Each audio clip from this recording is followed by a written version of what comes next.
آپ جہاں پہ بھی ہمارے اہل سنت و جماعت کو دیکھیں گے، ان کا ٹاپکس میں مختلف گفتگو میں مختلف موضوعات میں زیادہ تر عشق رسول کا موضوع ملے گا۔ رسول اللہ سے وفا، حضور سے محبت، حضور ہی سب کچھ، حضور نہ ہوتے تو کچھ نہ ہوتا، حضور ہی ساری کائنات کے لیے رحمت بن کے آئے، حضور ہی ہیں جی، بس حضور سے آگے کچھ بھی نہیں۔ یہ کیا وجہ ہے کہ ہم زیادہ رسول اللہ صلی اللہ علیہ وآلہ وسلم کے عشق کی باتیں کرتے ہیں؟ وجہ کیا ہے؟ وجہ یہ ہے، ہمیں رب نے جو اپنا کلام عطا فرمایا، قرآن عطا فرمایا، اس میں اللہ تبارک و تعالیٰ نے ہمیں یہی سکھایا ہے۔ دیکھیے سورہ حجرات کی پہلی آیت میں، دوسری آیت میں اللہ تبارک و تعالیٰ ارشاد فرماتا ہے، یا ایھا الذین آمنوا لا ترفعوا اصواتکم فوق صوت النبی، اے ایمان والو، نبی کریم صلی اللہ علیہ وسلم کی بارگاہ میں ادب سکھایا جا رہا ہے کہ حضور کی آواز سے اونچی آواز مت کرو۔ اچھا، کسے سکھایا جا رہا ہے؟ اولین مخاطب کون ہے؟ وہ جو حضور کی صحبت میں بیٹھنے والے ہیں، صحابہ کرام علیہم رضوان۔ یہ قیامت تک آنے والوں، فَإِنْ آمَنُوا بِمِثْلِ مَا آمَنْتُمْ بِهِ فَقَدْ اهْتَدَوْا، تم اگر میرے ان صحابہ کی طرح ایمان لے آئے تو کامیاب ہو جاؤ گے، ہدایت پا جاؤ گے۔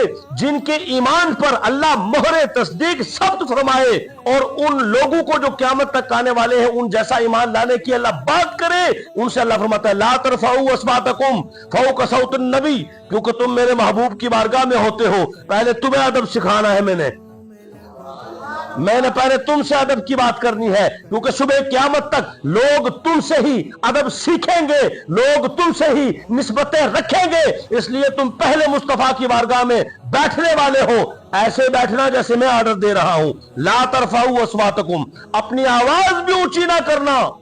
یہ ہے وہ بارگاہ مصطفیٰ میں بیٹھنے والے جن کو آرڈر ہو رہا ہے لا ترفعوا اصواتکم فوق صوت النبی۔ یہ نہیں فرمایا کہ کبھی آواز تمہاری اونچی نہ ہو، نہیں، یہ نہیں فرمایا کبھی نہ ہو، فرمایا نبی کی آواز سے اونچی نہ ہو، کیونکہ تم حضور کی بارگاہ میں سیکھتے ہو، بیٹھتے ہو، حضور علیہ السلام سے سنتے ہو، باتیں کرتے ہو، یہ تمہیں موقع رب نے دیا ہے، کوئی اپنا محبوب نہیں دیتا۔ لَقَدْ مَنَّ اللَّهُ عَلَى الْمُؤْمِنِينَ إِذْ بَعَثَ فِيهِمْ رَسُولًا، یہ میں ہوں، اپنا محبوب تمہیں عطا کر دیا ہے۔ تو جب میں نے تمہیں اپنا محبوب عطا کیا ہے تو ادب کرنا ہے، احترام کرنا ہے۔ کیا بات ہے ہمارے آقا کی، ادب خدا سکھاتا ہے اپنے محبوب کا۔ وہ خالق ہے، وہ مالک ہے، اور فرماتا ہے اللہ الصمد، کہ میں بے نیاز بھی ہوں، بے پرواہ بھی ہوں۔ بے پرواہ کو کیا پرواہ، لیکن دیکھو پرواہ کتنی کرتا ہے، بے پرواہ ہو کے بھی اپنے محبوب کی پرواہ کتنی کرتا ہے۔ فرمایا لا ترفعوا اصواتکم فوق صوت النبی، نبی کی بارگاہ میں آواز اونچی نبی سے نہیں کرنا، نبی کی جتنی ہو اس سے کم۔ یہ آیت جب نازل ہوئی نا، اس آیت کے نازل ہونے کے بعد تا دم وصال، یعنی اس دنیا سے پردہ فرمانے تک، تا دم وصال کبھی بھی ابو بکر صدیق رضی اللہ تعالیٰ عنہ نے اور حضرت عمر فاروق رضی اللہ تعالیٰ عنہ نے اونچی آواز سے بات نہیں کی، سرگوشی سے بات کرتے، آہستہ، بالکل آہستہ آواز میں کرتے۔ کیوں؟ کہ رب نے فرما دیا لا ترفعوا اصواتکم فوق صوت النبی۔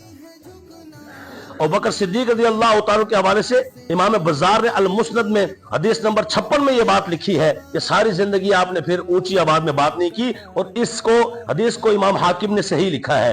اور یہی حال حضرت عمر فاروق کا بھی چونکہ تھا، تو اس کو بخاری شریف میں لکھا گیا ہے 6872 نمبر حدیث پاک میں کہ یہ ادب تھا حضرت صدیق رضی اللہ تعالیٰ عنہ، حضرت عمر فاروق رضی اللہ تعالیٰ عنہ کا، ان دونوں کا یہ ادب تھا کہ جب سے یہ آیت نازل ہوئی پھر اس دنیا سے پردہ فرمانے تک کبھی زندگی میں انہوں نے اونچی بات ہی نہیں کی، کیونکہ ہمیں رب نے فرمایا نبی کی آواز سے اونچی بات مت کر رہا۔ صحیح مسلم کی حدیث نمبر 121 ہے، حضرت عمر بن عاص رضی اللہ تعالیٰ عنہ صحابی رسول نے پوچھا آپ حضور کی بارگاہ میں اکثر و بیشتر رہتے تھے، یہ بتائیں حضور کا حلیہ کیسا تھا؟ تو آپ نے فرمایا قسم خدا کی چاند بھی شرماتا تھا حضور کے حلیے سے۔ کیا بات ہے حضور کی، حسینہ جمیلہ دا منہ موڑ دیتا، محمد بنا کے قلم توڑ دیتا۔ احسن من قلم ترکت عینی واجمل من قلم تلد النساء، حضرت حسان فرماتے تھے یا رسول اللہ تواڈے جیا تے کسی ماں نے جنیا ہی نہیں۔ عمر بن عاص فرمانے لگے، عرض کرنے لگے اے حضور جیسا کائنات میں کل اللہ نے بنایا ہی نہیں، پر قسم ہے رب کعبہ کی میں نے کبھی جی بھر کے، نظر بھر کے، ادب کی وجہ سے حضور کو دیکھا ہی نہیں۔ تمہیں میں کیا بتاؤں، میں جب بیٹھا ہوتا تو نگاہیں نیچی کر کے بیٹھتا۔ ابو داؤد شریف کی حدیث نمبر 3855 ہے، صحابہ کرام حضور علیہ السلام کی بارگاہ میں با ادب ہو کے بیٹھتے تھے، اور کیسے بیٹھتے تھے؟ ایسے بیٹھتے تھے کہ جیسے سروں پر پرندے بیٹھے ہوئے ہیں، اگر تھوڑی سی حرکت کی تو وہ پرندے اڑ جائیں گے۔ یہ بخاری شریف کی ہے، صحیح حدیث پاک ہے 2581 نمبر۔ بیعت رضوان کا موقع تھا تو اس وقت ان کفار نے بھیجا ایک جاسوس، اس کا نام تھا عروہ بن مسعود۔ جاؤ ذرا چپکے سے جانا اور دیکھ کے آنا کہ کیا کوئی تیاری ہے ان کی، اور کر کیا رہے ہیں، باتیں کیا چل رہی ہیں، اسلحہ کتنا ہے، ہتھیار کتنے ہیں، جذبہ کیسا ہے، اور وہ کیا کر رہے ہیں۔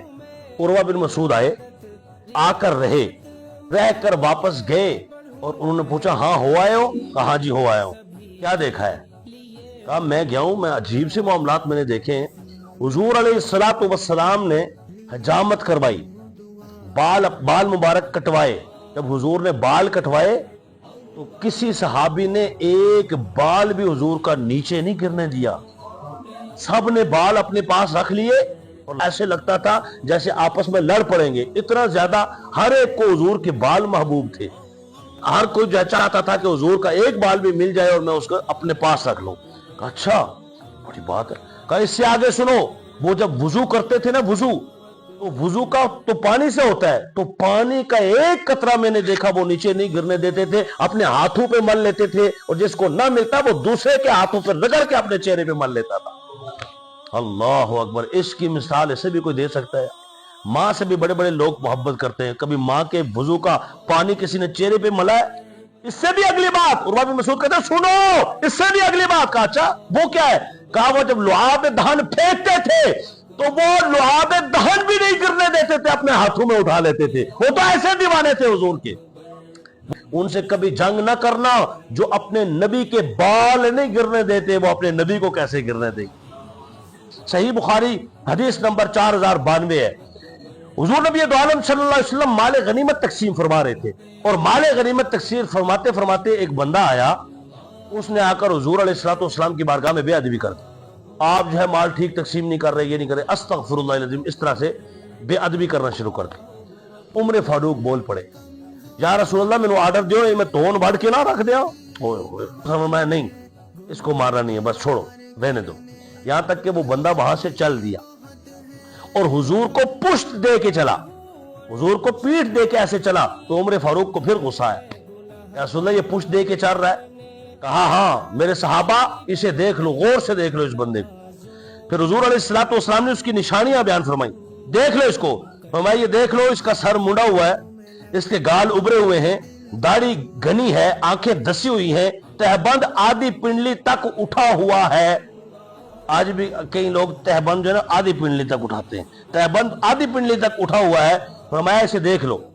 جب صحابہ کرام نے دیکھ لیا تو کیا ہوا؟ حدیث پاک ہے بخاری شریف کی، جب دیکھ لیا تو آپ نے فرمایا اس کی نسل سے ایک قوم آئے گی آخری زمانے میں، اتنی نمازیں پڑھیں گے تم اپنی نمازوں کو کم سمجھو گے، اتنے روزے رکھیں گے تم اپنے روزوں کو کم سمجھو گے ان کے مقابلے میں، اتنے عمل کریں گے کہ تم اپنے عمل کو کم دیکھو گے، کثرت کے ساتھ قرآن پڑھیں گے مگر قرآن ان کے حلق سے نیچے نہیں اترے گا، وہ دین سے ایسے نکل جائیں گے جیسے تیر کمان سے نکل جائے اور پلٹ کے واپس کبھی نہیں آئے۔ پتا چلا ایمان محبت مصطفیٰ کا نام ہے۔ اگر مثال کے طور پر چشتی صاحب کو پیش کر دیا جائے اور کہا جائے چشتی صاحب یہ 1 کلو حلوہ ہے، انتہائی عمدہ چیزوں سے بنا ہے، کوئی چیز اس میں جو ہے نا دیسی گھی سے بنا ہے، اور فلاں چیز اس میں بالکل کوئی ملاوٹ نہیں ہے، یہاں تک کہ سوجی بھی ہم نے اچھے والی استعمال کی ہے، دیسی والی استعمال کی ہے، اوپر ہم نے بادام بھی لگائے ہیں، پستہ بھی لگائے ہیں، کاجو بھی لگائے ہیں، اور چاندی کا ورق بھی ہے بہترین، یہ کھائیے۔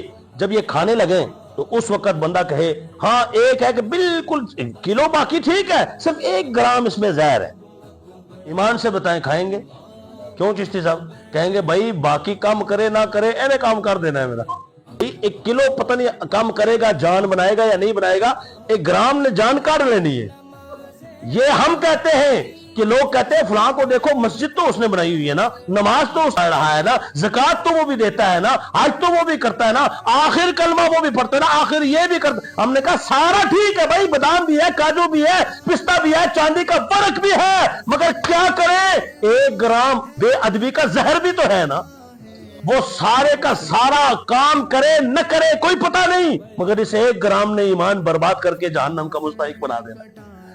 اس لیے ہمیں چاہیے کہ ہم اس 1 گرام کی وجہ سے ٹوٹل حلوے کو رد کریں اور بچ کے رہیں، یہ نہیں کہ